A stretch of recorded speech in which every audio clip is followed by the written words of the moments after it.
Oh my God! Now this is. It's too bad I didn't actually have the first one recorded because we're just repeating it, and it just goes to prove how bad of a day this has been.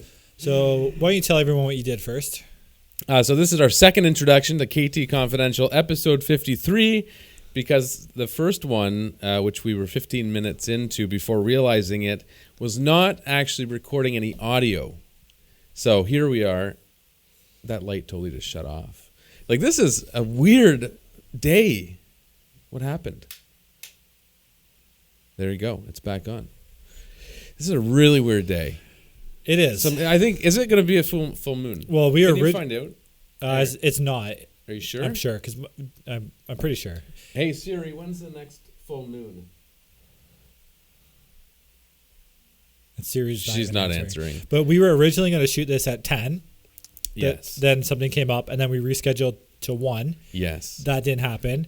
Then we first started recording at 2:30. Yes. And now it's 3:15, 3:12. Yes. And this now is our second attempt at recording. So crazy busy right now, which is good. Yes. But lots on the go. It's really good. Yeah, I'm excited. It's been a good year. We are so close to hitting our internal goal for the year. So I'm really proud of the team. And I'm confident that we'll get there. Anyways, let's get right into this before something fails on us again. Exactly. Actually, I was the one that failed this last time because I didn't click record. But the topic of today's podcast, we want to talk about appropriately this time of year, selling in the winter. Yeah. We've both had a number of things come up recently. Some things apply to selling, some things not as directly related to selling, but even tenants buying landlords and buying, all of the above. But I think the last recording I said something along the lines of, why don't you start off, Chris, and tell me what do you think is important with respect to selling for landlords to take into consideration? Well, if you're selling, first of all, there's a lot of different factors at play, but I think it's actually a good time of year, and we've had really good success selling homes in the winter months. The big thing right now is there's inventory is incredibly low, so it goes back to the whole supply and demand thing. There is very, very little supply, and the demand is just as good as it's been any other month. So I think if you're selling right now, it's actually a really good time to get your home on the market and not have as much competition out there from other homes. That's right. And there, houses are selling. The market's very strong right now. We just listed a $1 million+ home yesterday. We had 2 offers on it and sold conditionally today. It showed exceptionally well and was priced well, and it just goes to show that even in the higher price points, things are moving. And that's a slower price point right now, but yes. Again, very little inventory, and obviously it showed. Yeah, awesome. Well, and that's a lot of people consistently say, either say they're waiting for the spring market, or they say, should I wait for the spring market because they want to know our opinion on it? And this is no sort of. I almost hate when realtors say it because it sounds like just a plug to get business, but no bad time. There really isn't. And I think there's advantages and disadvantages to both, and you need to know what those are to make the right decision for you. Right, and playing them to your benefit. Right, and knowing what's going on in the market. Yeah. But the one of the big benefits of this time of year is that, as you said, there's typically less inventory. Another nice thing is that. While you probably have fewer buyers or fewer people out looking, air quotes should have been for buyers because they are people, but you have fewer people out looking, but the ones that are looking are more serious. Absolutely. More qualified probably, more serious, ready to pull the trigger, which means you're inconvenienced less with what we used to call tire kickers in the automotive industry. I think it comes back to anyone, and negotiating comes down to leverage. If you know you have the only house in that neighborhood for sale, you have more leverage than if there's 5, 6, 7, one even other one, right? That's right. I have a condo coming up next week, and we're going to be, it's a big building, Mississauga. We're going to be the only one on the market. Well, I think we have a little more leverage now, holding firm on what we feel is market value on this home. Absolutely. And it's a funny time of year, too, because this time of year of the entire year, I think it's pretty consistent that this little period of time we're in now we often get people that want to close really quick. Yeah, before Christmas. Or they're pushing into the new year. I think that goes back to one of the maybe the advantages or disadvantages of selling this time of year. People either want to get in super quick, or maybe they're not looking to close till early spring because they don't want to deal with potential snowstorms and winter headaches and everything else that goes along with it. Yeah. One just quick story. I was helping a good client of mine purchase an investment property recently. And they saw a condo they liked, 2-bedroom condo. It was priced below market value. We went in, put an offer immediately, the same day. Which you have to in those places right now. Absolutely.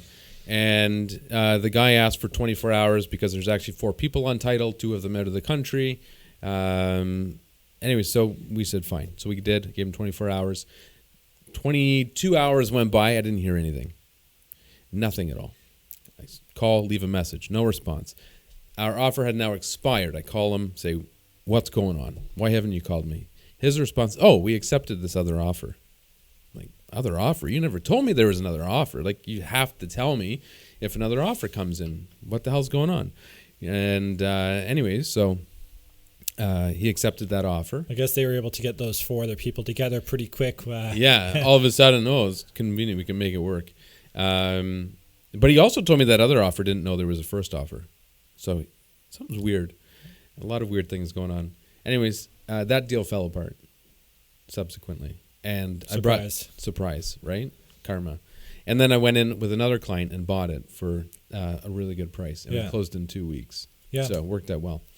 But that just goes to show, quick closing. A lot of people now, they want quick closings. Mm-hmm. So if you're trying to get into a house before the end of the year, it might still be possible. Yeah, again, it's there's advantage, disadvantage to both. I mean, when you're buying a home this time of year, you may not be able to see the landscaping or the grounds. There may be limitations on the home inspection if there's snow on the roof, those type of things. Yeah. So you just need to really go in with all eyes open and know there's advantages and disadvantages to this time of year. Yeah. So from a buyer's perspective, you would say the disadvantage would be that you can't really see the grounds. Yeah, I mean, I think that's a big one. I mean, you can't see the grading, you can't see the grass, you can't see the landscaping.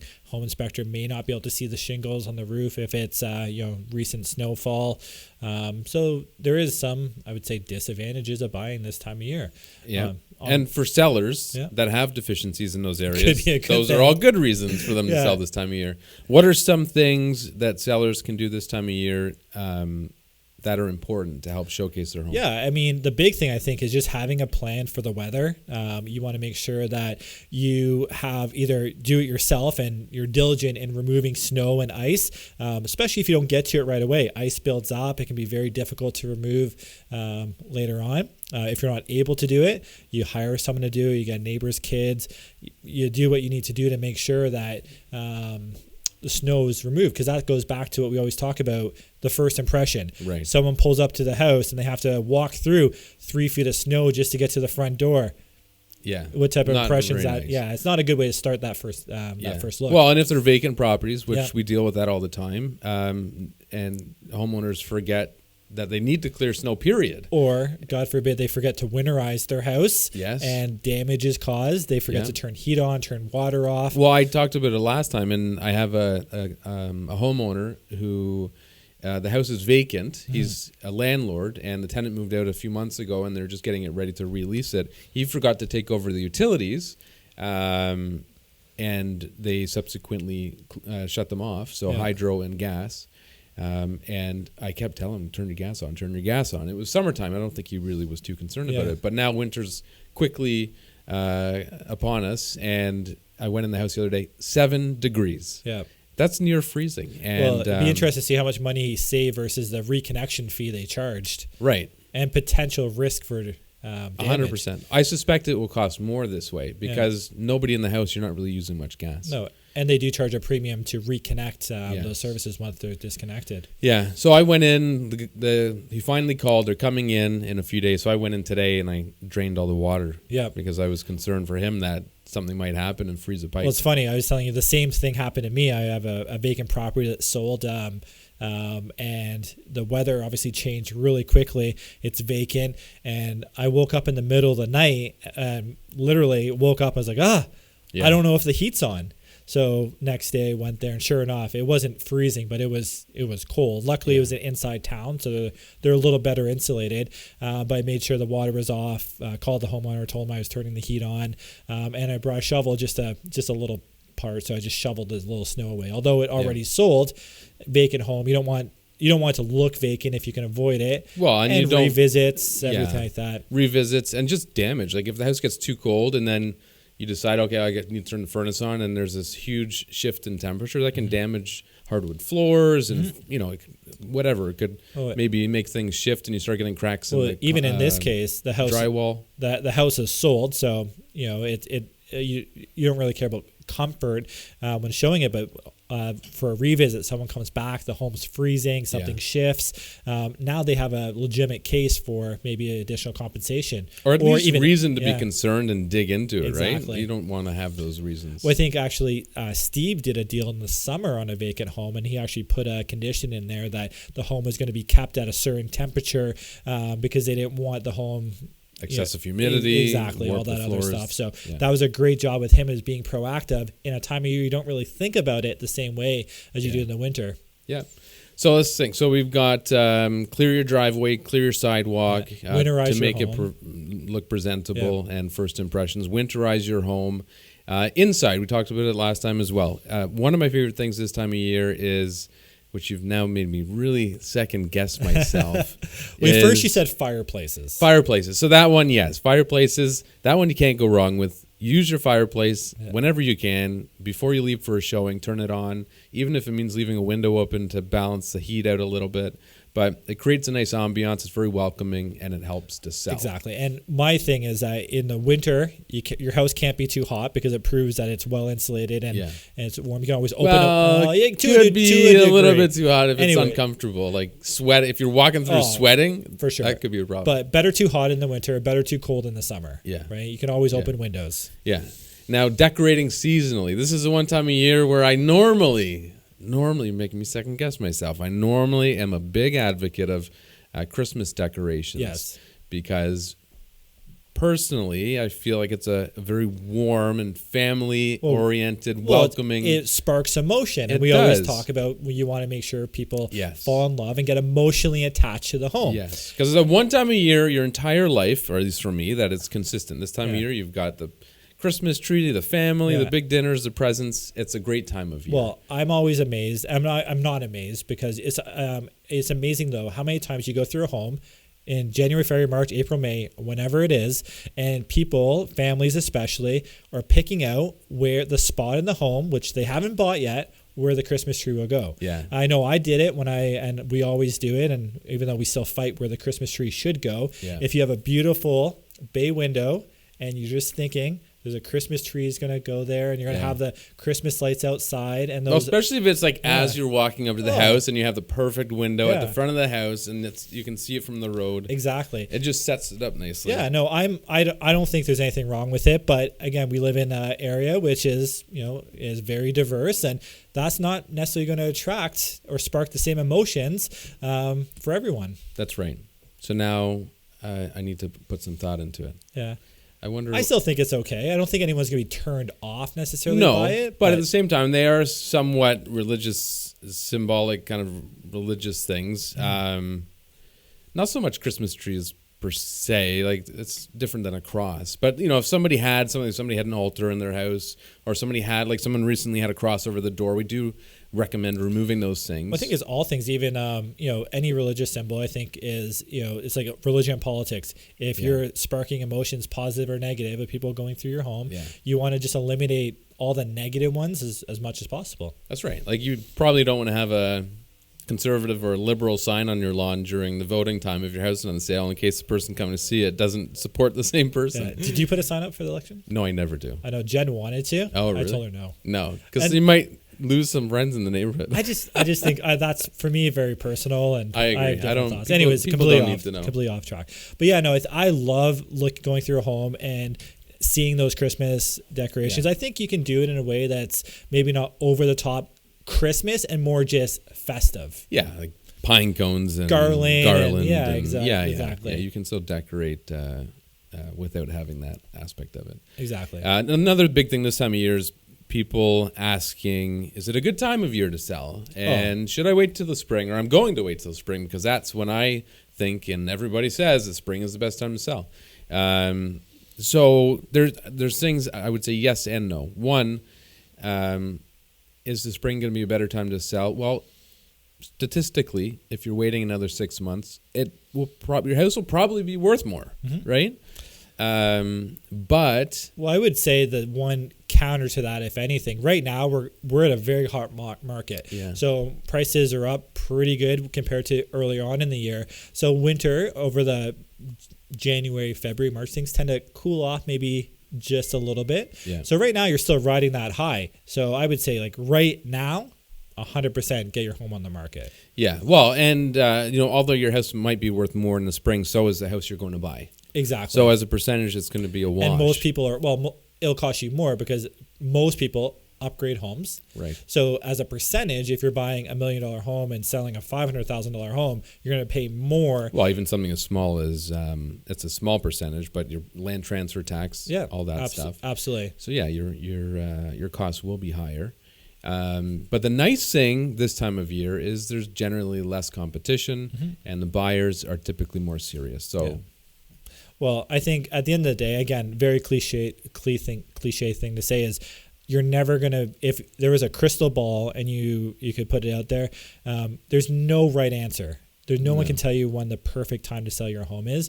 The best thing you can do is just make sure that it's as ready for sale as possible. Well, the big thing, there's so many different reasons people move also, right? So for me, if you decide definitively, yes, I want to move for these reasons and this is what I want to buy, then don't wait for anything. Just start looking because you may miss the perfect house because you're not ready to move. If you had a beautiful backyard oasis, a beautiful pool, a spa, waterfall, summer might be the best time for you, right? Because people can envision that better than if it's covered in snow and everything else, right? Yeah, there are some unique situations where if you've spent a ton of money on landscaping, pool, I agree. Yeah. Alternatively, if you don't want to spend anything on landscaping, your backyard looks like shit, wait for 3 inches of snow and put your home in the market. Yeah, you don't need to get that new roof. You don't need to get the grass. Just leave it. And for me, not that we're advocating hiding anything. Let's be very clear about that.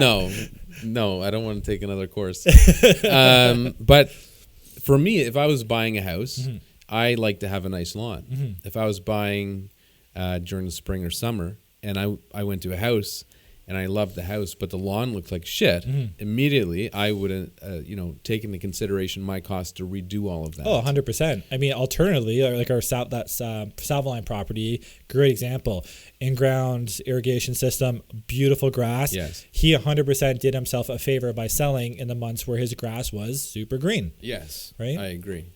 Yeah, 100%. And I like that video of you. Rolling around in the grass? Yeah, just making love to the grass. It was so nice. I hope the new owners take care of it. I really hope so. It's always disappointing. There's a house near us where I live, and the previous owner took really good care of the grass. And it's a corner house, so it's like really visible, and I see it all the time.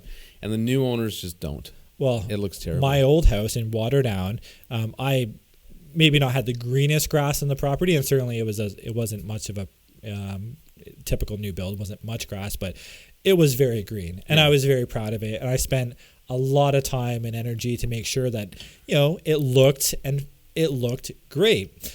We moved out in August, and I think I got a text from one of my old neighbors, or a message in maybe November, December. So literally a couple months later, they parked on the grass, like completely mud pit. And sure enough, I drove by there. It's just not. Did that hurt? Is what it is. Now. Well, I wonder that because, there's been situations where we sold houses and the homeowners had recently redone the kitchen, let's say, sometimes specifically for the purpose of selling. And then the house sells and closes, and you drive by a week later and the whole kitchen's on the front lawn. Yeah.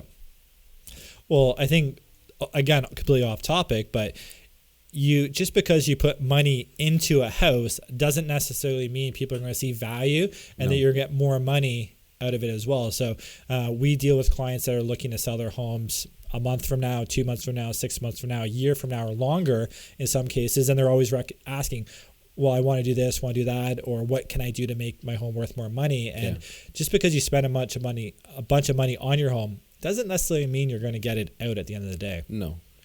And so, for some houses, there might be some houses, I can think of some where realistically, if you want to get top dollar, you need to gut the house and redo everything.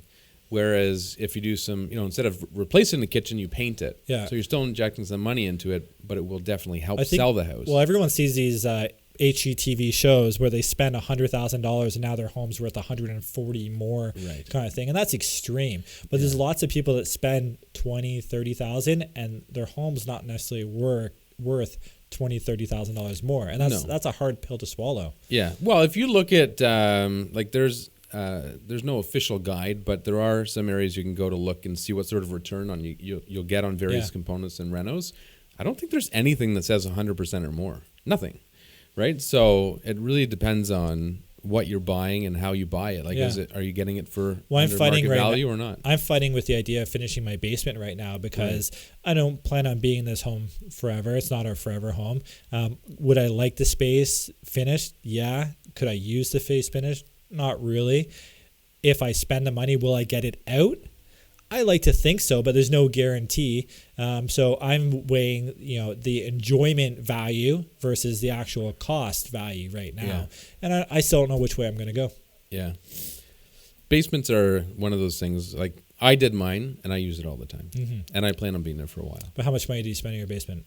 Ballpark. 40 to 50. Do you think your home's worth $40,000 more than the identical home that doesn't have it? Not a chance. Yeah. Maybe half that. But I know you have a big TV down there. I know you like watching movies and playing video games. 100%. The enjoyment value pays for itself. Yeah. Well, and we have a room for guests now. Yeah. And as the kids get older, I've got some space for them to go to or for us to go to. Like there's two areas 100%. Of TVs. So worth every penny. Yeah.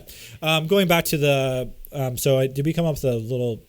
Why don't we come up with a little list here? Okay. Pros and cons of selling or buying? Things you need to do. Okay, things you need to do. Snow clearing. Yeah, figure it out. Have to clear your snow. Mm-hmm.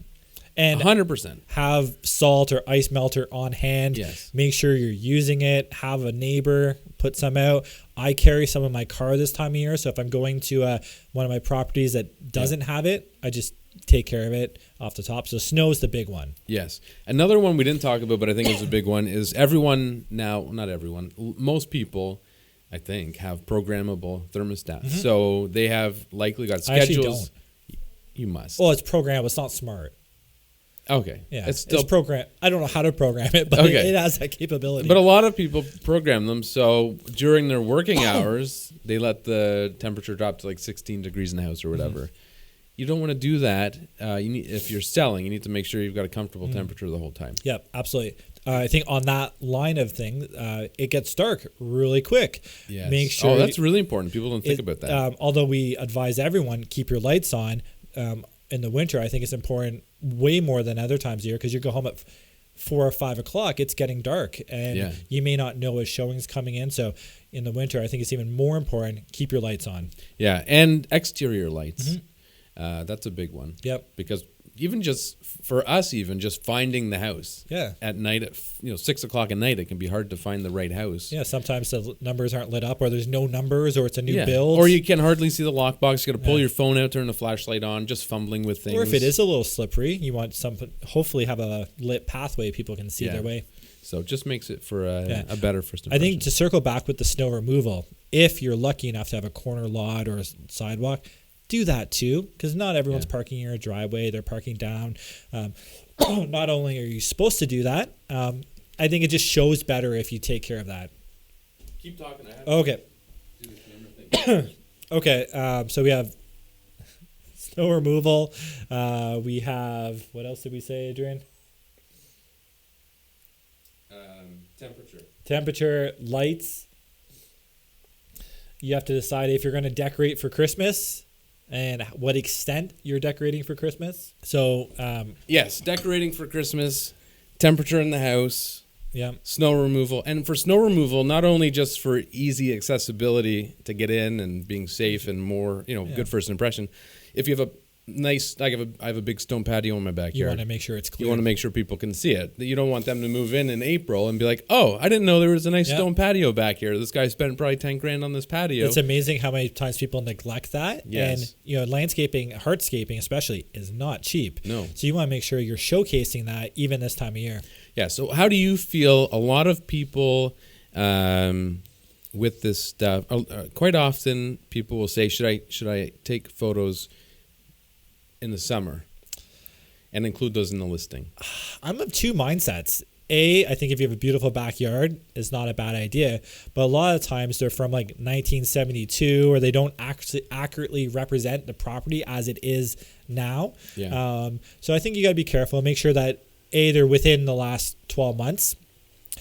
If you're planning ahead and you have a beautiful backyard, you need to discuss with your agent or someone who's qualified, should I legitimately wait? Because in that case, you might want to. Again, circumstances may dictate otherwise, but I would say as long as they're within a reasonable time frame, then that's not a bad thing. And I think the main photos should be seasonally appropriate, because if they're not, one of the first things people think is, oh, was this on the market back in the summer? How many times in the spring or summer you see homes that get reposted and they're snow like up to here? And we make fun of them all the time. So you don't want to do it the other way either. No, and there's different ways you can use those photos. You can have displays in the house, at the back door to showcase what it looks like in the summer if you've got a pool or whatever landscaping you want to show off. So there are different ways to do that. Just don't have your Uncle Tom or whatever in the inflatable tube in the middle. Right. That might not be the best way to do it. Yeah. And a lot of people, like, we've signed a listing agreement recently for 2021. Right now, these people are being very proactive. That's excessive, but they're being very proactive. And between now and then, we can do things like that. So we can go there in the summer and take pictures of their pool and have professional photos on hand. So if you have an idea that you might be selling in the next 6 to 12 months, start the process now. Find somebody that you want to hire to do that, and maybe proactively get some photos taken. Yeah, I think that's very reasonable. I think that really covers it for snow or for selling in the winter. Yeah, I think you need to know that, hey, you might have less people looking, but they're probably going to be more serious. Yeah. And you might have to be ready that someone might either want a quick close or a longer close, depending on kind of how long it is. So for the most part, it's no different than any time of year. You just need to know what you're getting yourself into. That's right. One other thing, just quick. This question's come up twice recently. It's unrelated to our conversation. Okay. But I'm going to be sitting in on an expert agent panel thing at the office soon. I saw that. Yeah, I don't know why they think I qualify for this, but one of the questions that they're asking me has come up from a couple of people recently and other ways. It's, what's your secret weapon, the ultimate strategy that you are using to make sure you are successful? In brackets, your secret sauce. Somebody else asked me that recently because they wanted to hire an employee to fill a position, and they knew that we had done it, and they wanted to know what our secret sauce was. And what's the question? What's your secret weapon, the ultimate strategy that you are using to make sure you're successful? Successful in what? Business. Okay. That's a very broad statement. It is, but I think it all boils down to the same thing, and I think it's the same thing that separates those who are successful and those who are not successful, and it's just hard work. Yeah, I think there's a lot that gets bracketed. I think that question could get answered with a lot of common traits that most successful people share: hard work, consistency, effort, planning, process. Yeah. All things that make a successful sale, make a successful agent. They all share those same qualities. Absolutely, being consistent, persistent, patient, and hardworking. Yeah. And I think a lot of people are lacking one or all of those. And when they go to all these seminars to learn more and say, oh yeah, rah, rah, rah, I'm so pumped up, they go home and they're lazy and sit on the couch for the next 5 days, and then they wonder why they're not getting paid. But you're a good, proof is in the pudding. You're here many nights working. Yeah. And you're doing exceptionally well. Well, for me, it kind of, that's where that's where I think a key for anyone is find your windows, find out what works for you. Just because I'm here doesn't necessarily mean I'm working harder than anyone else. It's a window that I feel that I'm productive. I like being here at night. There's not a lot of distractions. My kids are sleeping. I could be home watching TV, or I could be here being productive. It's a window that works for me. Yeah. So find out what works for you. There's no cookie cutter copy. No, whether it's, I'm not going to sit here and tell you door knocking does or doesn't work. I'm not going to tell you social media does or doesn't work. It's just pick what you want and work. Yeah. And it will work for you, I'm sure. Yeah, I 100% agree. So I just wanted to mention that. That's it. Mentioned. So selling in the winter, it's a good idea. Just make sure you know the market. Make sure you do your due diligence and take the necessary steps to make sure your home showcases well. And then buying in the winter? Buying in the winter, you need to go in recognizing you can't see everything. Mm-hmm. So maybe trying to be a little bit more thorough with doing your due diligence and asking questions. How old's the roof? Do you have, when was it done last? Do you have proof of that? Does it come with a warranty? Finding a home inspector that might be more thorough with looking at the property too. Mm-hmm. That can come in handy. Putting clauses in the offer to make sure the house is maintained properly. Yep. Especially if it's vacant. Exactly. Yep. So. Although there is less supply, so less choices potentially. Yeah. So if you find something you really love, you may be in a position where someone else feels the same way, and doesn't necessarily mean you're going to pay over. Right. Over asking price for it, but you might have just more competition. Yeah. Well, we just made a post, and I'm a big advocate of this, is if you see something, don't wait, go out and see it right away.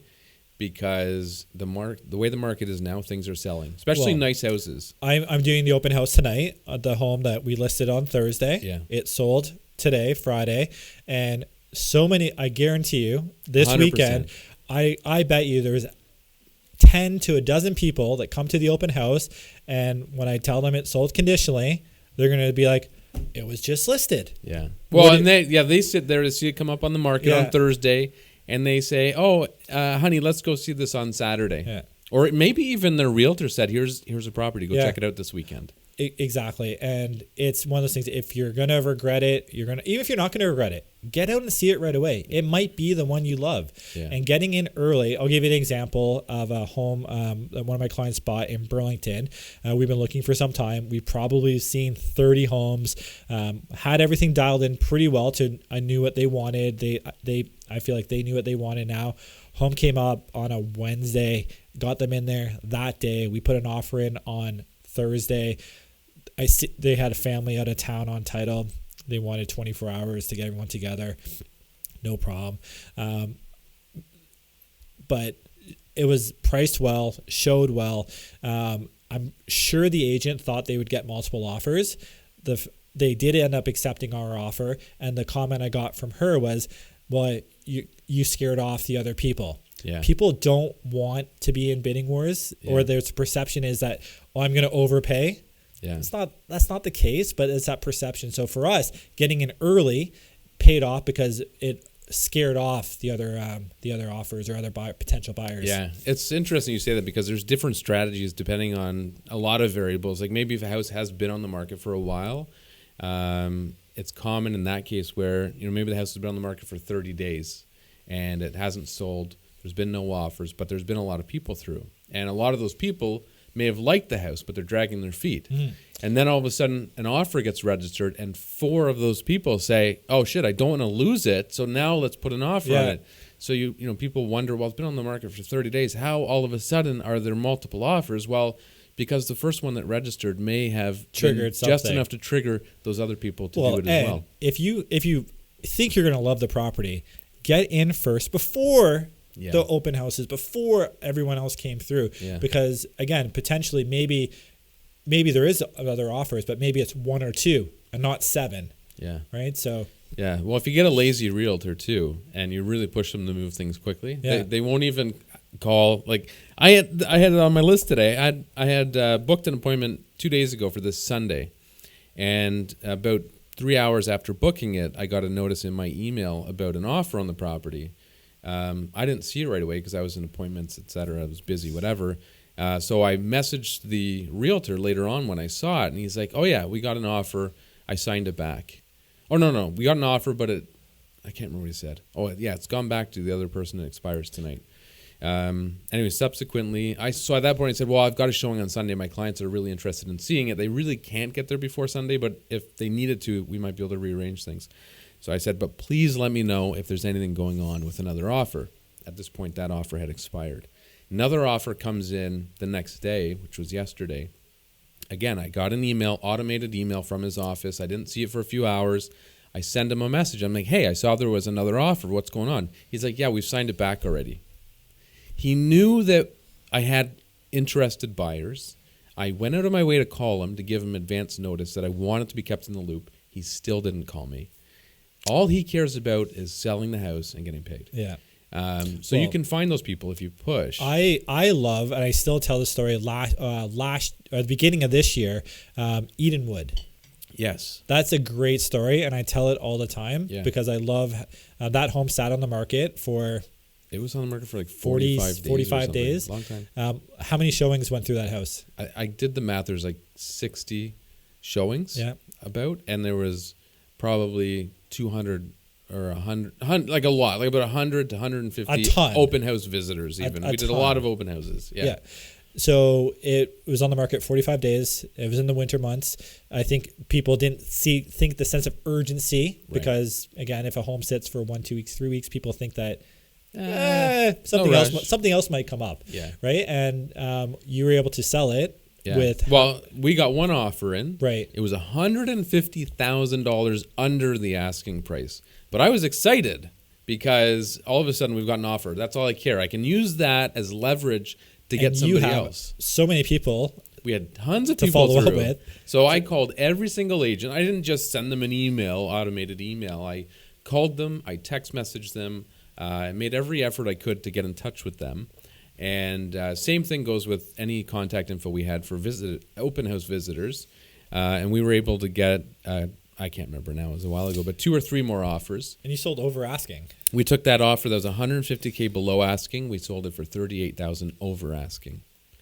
So great. I love that story because it goes to show how you can take crap and turn it into gold. Yeah, absolutely. And it's fun. That's what we thrive on is, naturally having the sales background. That we get excitement out of being able to squeeze every penny out of it. Squeezing it, right? Yeah, so. Perfect.